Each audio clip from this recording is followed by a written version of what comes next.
Buenas tardes a todos. Hoy comenzamos el quinto apartado de la unidad 3, en el cual estamos hablando sobre las revoluciones industriales.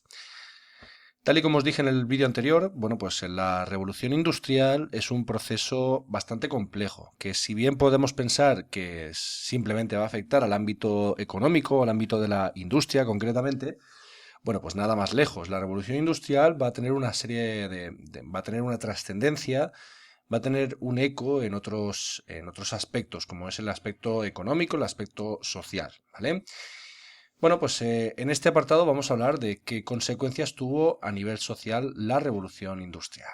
Pues la primera es que básicamente también debido a esas revoluciones liberales que vimos en temas anteriores, pues se va a poner fin a la antigua sociedad de época medieval, que era la conocida sociedad estamental. Esta sociedad estamental, tal y como hemos visto en otros cursos y en etapas anteriores, pues es una sociedad muy compartimentada, es decir, estamos hablando de una sociedad en la cual tu grupo social es de pertenencia desde que naces. Es decir, si tú eres campesino, lo más seguro es que vayas a morir siendo campesino. Y lo mismo si eres noble, a excepción simplemente del grupo del clero, ¿vale? La sociedad testamental estaba dividida en privilegiados y no privilegiados. Dentro del sector privilegiado estaría la nobleza, que sería pues dueño de esos feudos, de esos muy cercanas a los reyes, y en segundo lugar, dentro del sector privilegiado, tendríamos también al clero, ¿de acuerdo?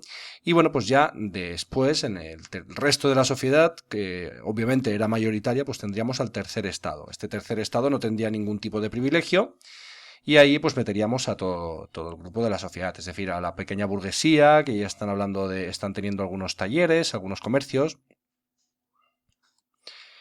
También meteríamos al campesinado, ¿de acuerdo?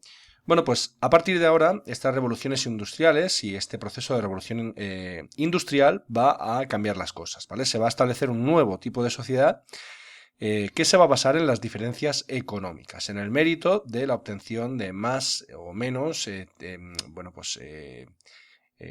capacidad económica. Este nuevo tipo de sociedad se va a conocer como sociedad de clases, ¿vale? Y obviamente, básicamente va a diferenciar en base a la riqueza, ¿de acuerdo? Se distinguen tres grupos principales.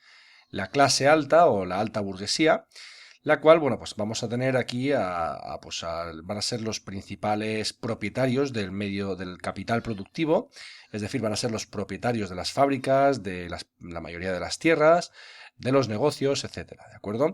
Se trata de una clase dirigente, va a tener acceso a los puestos de influencia, tanto político como social. Y pues obviamente, que tal y como os podéis imaginar, pues estamos hablando también de la antigua nobleza tradicional, estamos hablando de actividades económicas tales como, por ejemplo, la banca, grandes comerciantes o las principales industrias, ¿de acuerdo? Obviamente van a vivir en lujosas viviendas y en antiguos palacetes, ¿de acuerdo? Pues esto está en la cúspide de esta social, ¿vale? Lo que sería esta clase alta, la burguesía. En segundo lugar, tendríamos a las clases medias. Las clases medias, pues en este caso estamos hablando de un sector social que aspira a ascender a esta burguesía, a esta clase alta, mediante el esfuerzo y el estudio, ¿de acuerdo? Estamos hablando de un sector social que está integrado por, trabajadores cualificados. En este caso, pues profesionales liberales, tales como los médicos, abogados, profesores, etcétera, ¿de acuerdo? Funcionarios, etcétera. Hablamos también de una pequeña burguesía. A diferencia del anterior, pues en este caso estamos hablando de propietarios de pequeños talleres, a diferencia de grandes industrias, de comercios más humildes y también de talleres artesanos, ¿de acuerdo? Pues en este caso estamos hablando de unos comercios, de unas actividades económicas más reducidas, más humildes que en el sector social anterior. Este grupo social va a vivir con las necesidades básicas cubiertas, pero sin los lujos del grupo social alto, ¿vale? Sin la burguesía, sin la clase alta. Por último, vamos a encontrarnos, pues en este caso, a las clases bajas. En este caso estamos hablando de los asalariados, del proletariado. Este sector social, pues simplemente lo que va a disponer, no van a tener propiedades, simplemente dispone de su capacidad de trabajo, la cual pues intercambia a cambio de un salario, ¿de acuerdo? Es decir, estas personas trabajan a cambio de un salario, no tienen propiedades, muchas veces tienen que alquilar esas viviendas para poder vivir. y bueno, pues serán un grupo muy desfavorecido. Estamos hablando de un grupo que bueno, pues tiene que soportar condiciones de trabajo muy duras. Estamos hablando de unas jornadas laborales de unas 14, 16 horas, salarios muy bajos. Bueno, obviamente pues estamos hablando de unas condiciones en las cuales, tanto en invierno como en verano, muy duras. Y bueno, pues obviamente estamos hablando también de un sector social que estaba compuesto entre un 30 y un 75% de esta mano de obra industrial estaba compuesta tanto por mujeres como por niños, ¿de acuerdo? Que trabajaban desde muy pequeños. Este sector social, que va a ser muy protagonista y de hecho va a ser el protagonista del siguiente apartado, bueno, pues va a tener carencia de diferentes aspectos, tales como por ejemplo, pues seguros de accidentes, enfermedad, despido, jubilación.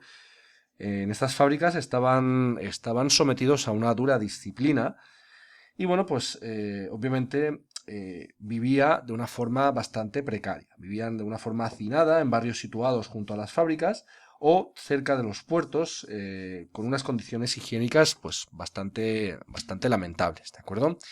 Y de hecho algunos de ellos incluso también tenían que realizar en casa algunos trabajos industriales, ¿vale? Bueno, pues este sector social, esta clase baja, va a estar muy perjudicada en este momento y bueno, pues vamos a ver cómo va a reaccionar, ¿de acuerdo? Para hacernos un poquito más, digamos, para hacernos una idea de cómo vivían en cada sector social, pues vamos a poneros un poco una imagen de lo que sería una familia de clase alta, ¿de acuerdo? Aquí tal y como podemos ver, pues esto sería una familia burguesa, adinerada, y este sería un esquema de cómo sería una casa burguesa, ¿de acuerdo? Una casa con varios pisos, en la cual, bueno, pues nos encontraríamos en las primeras plantas, pues en la parte inferior, en una cocina, despensas, en un recibidor, un salón de visitas en la primera planta, un dormitorio principal de los propietarios y la sala de estar, una sala privada, ¿de acuerdo? Más hacia arriba, bueno, pues encontraríamos esos dormitorios infantiles, probablemente si tenían hijos, y también dormitorios para el servicio. Estas casas siempre contaban con un servicio que, bueno, pues obviamente trabajaba y desarrollaba esas actividades de servicio para los propietarios. Esta es la situación de una familia de clase alta. Y aquí podemos ver pues ejemplos de esa clase obrera, ¿de acuerdo? Obviamente pues aquí vemos una situación más desfavorecida. Esos barrios donde vivía la gente más hacinada, aquí podemos ver esos ejemplos también donde hay ese trabajo infantil, ¿de acuerdo?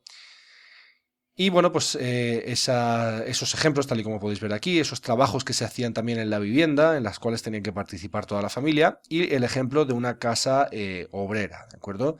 Normalmente, pues aquí en la parte de abajo, pues los obreros alquilaban tanto los sótanos, las partes inferiores de las casas, o también el ático, ¿de acuerdo? Estas partes de las casas, que normalmente eran burguesas, pues a veces o de clase media, pues solían alquilarse a este grupo social, ¿vale? Aquí podemos ver los baños que eran compartidos. Y bueno, pues obviamente, como os podéis imaginar, las situaciones eran bastante lamentables para este grupo social, ¿de acuerdo?